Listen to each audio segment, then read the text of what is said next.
the market right now, with especially first-time home buyers, and because of interest rates, and because of home prices, right now most first-time home buyers need a co-signer. So in the past, if the husband and the wife, let's say, were working full time, we wouldn't have an issue. Okay, but now there is. Now we need that additional co-signer. Might be a parent, might be an uncle, might be a cousin, another family member, just to get you into the house. Okay? And that's because of income limits and debt to income ratios. Debt to income ratios, and just interest rates are gradually moving in the downward trend gradually, but nobody has a crystal ball. Nobody.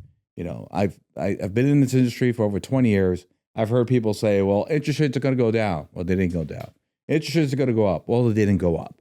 So, and when people always identify mortgage rates with the Fed rate, which the Fed rate is usually the rate that most people dictate mortgage rates. Now, they're kind of married to each other, but they don't really get along. If I had a graph right in front of me, the trajectory, right? Mortgage rates usually follow Fed rates. So if the Fed rate's lower, mortgage rates, it'll take them maybe a couple of months or a few months to move in that trend also. They don't immediately get impacted because they're mortgage securities. They're traded on Wall Street, okay? They're not determined by the Federal Reserve. They're determined by investors, okay? Right, so it's just depending what people are willing to pay for that mortgage security. Yeah, and if there's more investors, then mortgage rates will decrease. But I've told people this: if you want to have an idea what mortgage interest rates are, keep an eye on gas prices, and you will find historically, with gas prices and mortgage rates, they move in tandem. So gas prices go up, mortgage rates go up. Usually they do. Seems like completely unrelated issues. Yeah, I know. It's something. I heard that from an economist many years ago. And I question him, but he's right on. Look at gas prices now. Yeah, right? they're up. And look at mortgage rates now. Yeah, mortgage rates right now they're varying at 6 point, maybe depending on the type of borrower you are, they're varying 6.5 to 7.25. And here's the thing: when people start shopping for rates, right? There's so many adjustments to the rate based on the person's credit score, of course, but also now based on their income.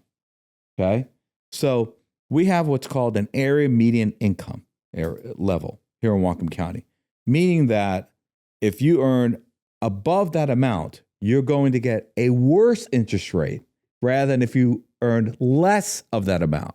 So right now, the area median income in Whatcom County is $102,600.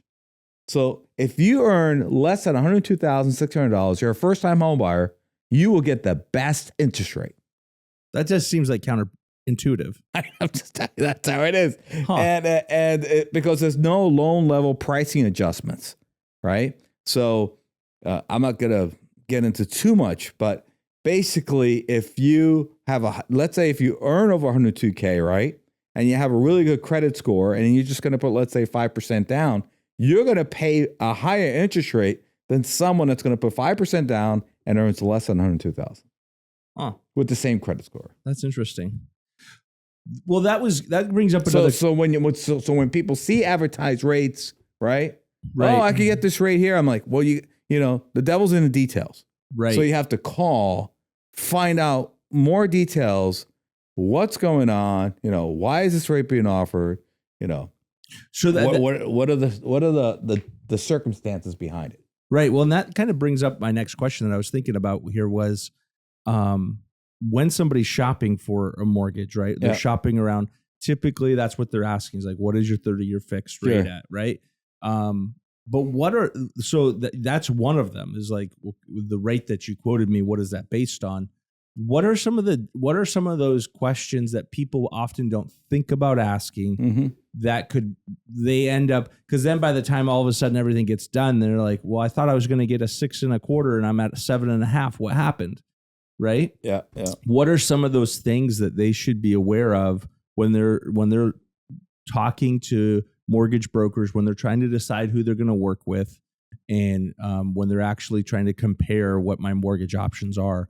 What are some of those details that they should be aware of? That's a good question, Andy. So besides the interest rate, and again, asking them detailed questions as far as the interest rate you're quoting me, is that, and you will blow them away if you do call your loan officer or mortgage. By the way, there is a difference between a loan officer and a mortgage broker. Okay. And either way, it's to get you a mortgage. But and you ask them, is this an AMI rate? AMI is area median income interest rate. Okay. If you ask them, is this an AMI rate? Because I make more than $102,600. Right. Which I'm assuming it's combined income, right? Because what happens is, which I don't do this, and it's manipulative, is that they're going to quote you the best interest rate, right? The best case scenario, because they just want to hook you in. And once they hook you in, and they have your paperwork, and they've ran your credit report, you feel like, yeah, the rate's higher, but it would have been the same anywhere else. Yeah, and they have you, right? So it is deceptive, right? So if you, when you call them first, you ask them, so what's your 30-year fixed rate? If you have an idea what your credit score is, mention your credit score, and then also ask them, is this an AMI interest rate? And it depends too if you're a first-time home buyer, right? Like I said before, the best interest rate is for a first-time home buyer, AMI, area median income below that threshold. You're going to get that best rate. Okay. So, and then ask them, what is your origination flat fee? Or what is your commitment fee? Or what is your underwriting fee? Every lender has this type of fee, and they use this to cover their costs. Right. For the branch, for underwriting, for processing. Okay. That's fine. You can ask them for an estimate, but a loan officer or a mortgage broker can manipulate that estimate, because remember, it is an estimate. All right. It's not your official loan estimate, which is very different. And they could change the title insurance costs, the settlement closing fee costs, make it, shave off $100 here. So then you look at the bottom number, you think, I'm only going to pay, let's say, hypothetically, $7,000 in closing costs, right? But really, it's going to be costing you $8,500 in closing costs. So the key is the interest rate, origination flat fee, commitment fee, or underwriting fee. What's your lender fee? Specifically their fee, because they all have a fee. And that's how you compare apples to apples. Now, on a loan estimate, right? If they're able to issue you and you get a loan estimate, you look at the A category on the estimate. And on that A category, that's how you shop. Is the A category going to be what's listing all of those fees and everything? A category would just list that underwriting fee, that commitment fee, or the origination flat fee. Okay. Because all the other fees are third-party costs.